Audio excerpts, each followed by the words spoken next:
Welcome to Not Milk Never Milk. Subscribe if you're lactose intolerant. In this video, I will show you how to make a delicious Roka salad from scratch. This fresh and vibrant dish is perfect as a light meal or a refreshing side.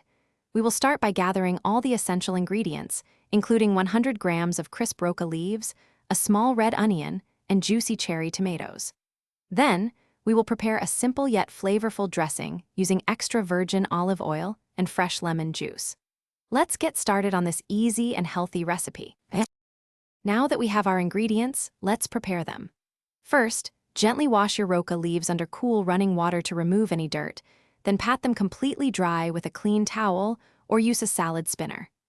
Next, take your red onion and slice about 1/4 of it very thinly.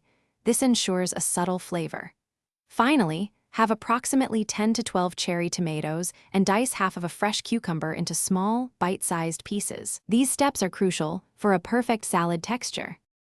A great salad needs a fantastic dressing, and ours is simple yet flavorful. In a small bowl, whisk together 3 tablespoons of high-quality extra virgin olive oil. Then, add 2 tablespoons of freshly squeezed lemon juice.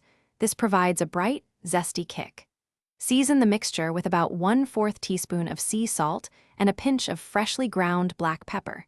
Taste and adjust the seasoning as needed to achieve your perfect balance of flavors. This homemade vinaigrette truly elevates the Roka salad. With all your components ready, it's time to bring your Roka salad to life. In a large mixing bowl, gently combine the washed Roka leaves, thinly sliced red onion, half cherry tomatoes, and diced cucumber. Next, pour the freshly prepared lemon vinaigrette evenly over all the ingredients. Using salad tongs, toss everything gently until every leaf and vegetable piece is lightly coated with the dressing. Serve your vibrant and delicious Roka salad immediately as a refreshing side dish or a satisfying light meal. Enjoy! Thanks for watching. If this was helpful, leave a like and consider subscribing. See you next time.